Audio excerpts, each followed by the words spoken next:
నా పేరు కాసిం అనగానే అందరూ ముస్లిం అనుకుంటారు. మాది నల్లమల్ల అంచు ఊరు, అంబట్పల్లి మా ఊరు. ఎన్నో సవాళ్ళు, ఎన్నో ఒడిదుడుకులు, వాటన్నిటినీ అధిగమిస్తూ ఆర్ట్స్ కాలేజ్ ప్రిన్సిపాల్ వరకు చేరుకున్నాను. మొట్టమొదలు అనుకున్నది ఏమిటంటే ఆర్ట్స్ కాలేజీలో క్లాసులు సరిగ్గా నడవాలి. ఇది నా లక్ష్యం. నేను బేసిక్గా టీచర్ను.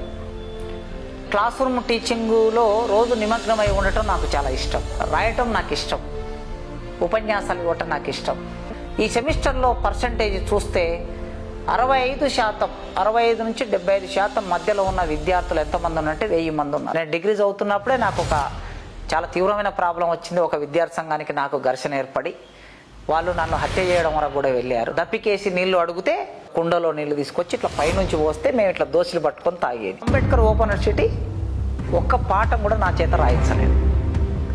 సబ్జెక్టులో నా నాలెడ్జ్ ఏందో ప్రపంచానికి అంతా తెలుసు. ఆయా చోట్ల కొందరు వ్యక్తులు ఉంటారు, ఆ వ్యక్తులు నన్ను అక్కడికి ఎంటర్ కానివ్వరు. Intellectual discrimination. నేను ఆల్రెడీ అకాడమిక్ అన్టచబిలిటీ అని బుక్ రాశాను. అయినా నేను సబ్జెక్టు నమ్ముకున్నాను, సమాజాన్ని నమ్ముకున్నాను. కుల మతాలు గీసుకున్న గీతలదొచ్చి పంజరాన పట్టువడను నేను, నిఖిల లోకమెట్లు నిర్ణయించే తిరుగులేదు విశ్వనరుడా. స్టూడెంట్ ఎలక్షన్స్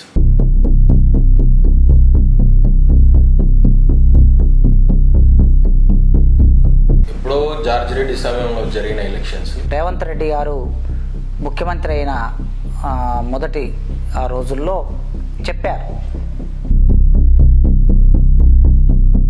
యూనివర్సిటీ తన అస్తిత్వాన్ని నిలబెట్టుకోవాలంటే ఇన్ఫ్రాస్ట్రక్చర్ ఉండాలి, తగిన నిధులు ఉండాలి, పాఠం చెప్పే ప్రొఫెసర్లు ఉండాలి. నా మొదటి లక్ష్యం, నా కళ ఉస్మానియా యూనివర్సిటీ క్లోజ్డ్ క్యాంపస్ కావాలన్నది నా కళ.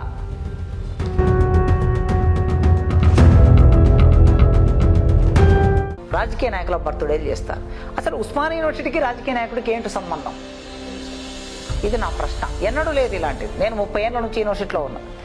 రావచ్చు, పోవచ్చు, రొయ్యలమ్ముకోవచ్చు, నీ ఇంటి జాగా అడ్డబండి నీవే నిలుపుకోవచ్చు.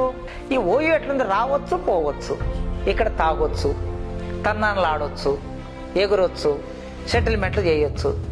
ఇదేమిటి యూనివర్సిటీ అండి? ఒక కుల సంఘం వాళ్ళు వచ్చి ఇక్కడ కూర్చొని పంచాయతీ పెట్టుకున్నారు. పంచాయతీ చేసి ఒకరినొకరు కొట్టుకున్నారు. ఒకరినొకరు కొట్టుకుంటే ఒక ఎస్ఐ అడ్డం పోయాడు. పాపం అడ్డం పోతే ఆయన తల పగలు కొట్టింది.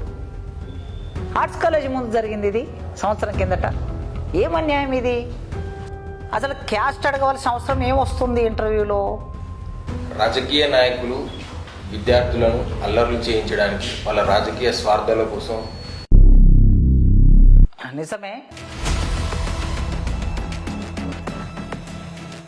ఉస్మానియా విశ్వవిద్యాలయంలో నాకు తెలిసి ఫీజులు అనేటటువంటివి ప్రైవేట్ యూనివర్సిటీస్తో వేరే వాటితో పోల్చుకుంటే ఇక్కడ ఒక హేతుబద్ధంగానే ఉన్నాయి. 99లో నేను విరసంలో చేరాను. 1970లో ఆ సంఘం ఏర్పడింది. దానికి మొదటి అధ్యక్షుడు శ్రీశ్రీ. జనవరి 18 నాడు ప్రభుత్వం నన్ను అరెస్ట్ చేసింది. ఆ సంస్థ రాజకీయాలు, ఆ సంస్థ సృష్టించే సాహిత్యం అంటే నాకు ఇష్టం. ఆ ఏకీభావంతో నేను పనిచేస్తూ ఉన్నాను. రాజకీయాల్లోకి వెళ్ళే అవకాశాలు ఉన్నాయా? నేను టీచర్గా చాలా సంతృప్తిగా ఉన్నాను.